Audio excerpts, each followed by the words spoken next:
In the shadowed corridors of China's imperial palaces, where whispers could determine the fate of dynasties, one woman clawed her way to a throne that had never before been claimed by feminine hands.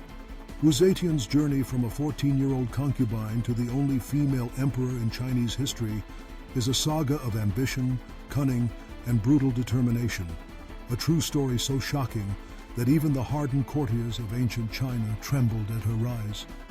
Her ascent is stitched together by rumors of murder, political purges, and a reign of terror so complete that for decades her name could silence a room. In a world ruled by men, Wu Zetian's ambition was an anomaly, an impossible dream, forged in the crucible of palace intrigue. At 14, she entered the court of Emperor Taizong as a lowly concubine, one of dozens whose lives were measured by their ability to please a single man. Yet even at this tender age, Wu Zetian was not content to fade into the silk-draped shadows of the harem. She seduced the emperor's heir, Gaozong, weaving herself into the heart of the imperial power structure. When Taizong died, custom dictated she retire to a convent, but Wu Zetian defied tradition, returning to the palace and entwining her fate with the new emperor. The most infamous accusation against Wu Zetian is perhaps the darkest in Chinese history. To destroy her chief rival, Empress Wang, Wu allegedly murdered her own infant daughter. The story goes that she strangled the baby with her own hands, then summoned Empress Wang to visit the child. When Wang innocently picked up the lifeless infant, Wu screamed accusations of murder, claiming the empress had killed the baby out of jealousy. Emperor Gaozong, devastated and enraged, immediately ordered Wang's arrest. Whether this horrific act actually occurred remains hotly debated by historians, but it demonstrates the depths of ruthlessness Wu was believed capable of reaching. Once Wu secured her position as empress, her reign of terror truly began. She didn't simply eliminate rivals, she made examples of them. Empress Wang and concubine Xiao, Wu's primary competitors, suffered deaths so brutal they shocked even the violence-hardened Tang court. Wu ordered their hands and feet severed, then had them thrown alive into massive wine vats to drown in agony. As they died, she reportedly declared, "Let these two witches be reborn as mice and I as a cat, so I may hunt them for eternity." Wu's paranoia knew no bounds. She established a secret police force known as the Cruel Officials, master torturers and interrogators who perfected the art of extracting confessions. Bronze boxes were placed throughout the empire, encouraging citizens to anonymously report suspected traitors. The mere whisper of disloyalty could result in arrest, torture, and execution. Historians estimate that over 1,000 nobles and officials died during her purges, their families often exterminated alongside them. Yet here lies Wu Zetian's greatest contradiction. Despite her brutality, she became one of China's most effective rulers. In 690 CE, she achieved the impossible, declaring herself not empress but emperor, founding her own Zhou dynasty and ruling over 50 million people. No woman before or since has held such absolute power in Chinese history. Wu revolutionized the imperial system, promoting talented commoners over aristocratic bloodlines. She expanded civil service examinations, creating genuine meritocracy, where intelligence and ability mattered more than birth.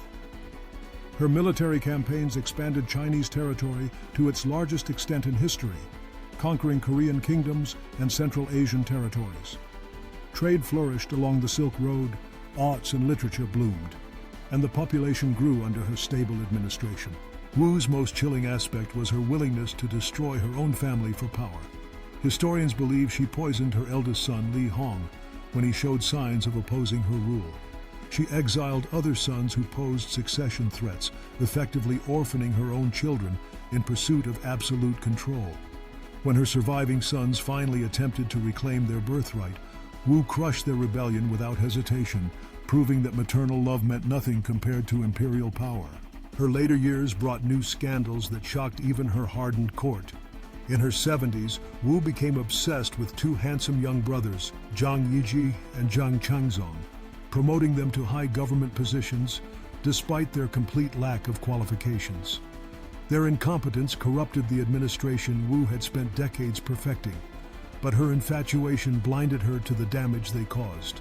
Wu created perhaps history's first true surveillance state, with spy networks more sophisticated than modern intelligence agencies. Citizens informed on neighbors, children reported parents, and no conversation was truly private.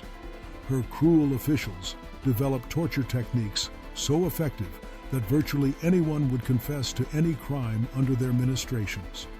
The bronze accusation boxes became symbols of terror, as false denunciations could destroy entire families overnight. Travel required official permission, movements were monitored, and even thoughts seemed subject to imperial scrutiny. Wu's information networks stretched from Korea to Afghanistan, allowing her to anticipate rebellions before they formed and eliminate threats before they materialized. This system of control was so complete that it wouldn't be matched until the modern era. Wu legitimized her unprecedented female rule through religious innovation, promoting Buddhism over traditional Confucianism. She commissioned a massive Buddha statue carved in her own likeness, literally making herself a goddess. New temples and monuments proclaimed her divine mandate, while sponsored literature promoted the radical idea that women could rule as effectively as men. She even created new Chinese characters, including special ones for her own name, symbolically rewriting the language itself to accommodate her reign. These weren't mere vanity projects. They were calculated propaganda designed to make her rule seem not just legitimate, but divinely ordained. Wu's reign ended as brutally as it began. In 705 CE, court ministers, exhausted by her increasingly erratic behavior and disgusted by her favoritism toward the incompetent Zhang brothers, staged a palace coup. They forced the 81-year-old Wu to abdicate, immediately restoring the Tang dynasty and executing her young lovers. Wu died shortly after losing power, her Zhou dynasty dying with her. Wu Zetian remains history's ultimate paradox, a woman who achieved impossible heights through impossible means. She murdered her way to power, yet governed with remarkable effectiveness. She destroyed traditional family bonds, yet created opportunities for millions of common people. She ruled through terror, yet brought prosperity and stability to the world's largest empire. Traditional Chinese historians vilified her as an illegitimate usurper who violated natural order. Modern scholars increasingly recognize her as an administrative genius who broke barriers no woman had ever challenged. Her tomb at Qianling Mausoleum remains unexcavated, keeping her final secrets buried. In the end, Wu Zetian's story forces us to confront uncomfortable questions about power, ambition, and the price of breaking barriers. She proved that women could wield absolute authority as effectively as any man, but also demonstrated that absolute power corrupts absolutely, regardless of gender. Her reign stands as both the ultimate feminist achievement and a cautionary tale about what humans will sacrifice for dominance. Wu Zetian didn't just rule China, she conquered it, one body at a time.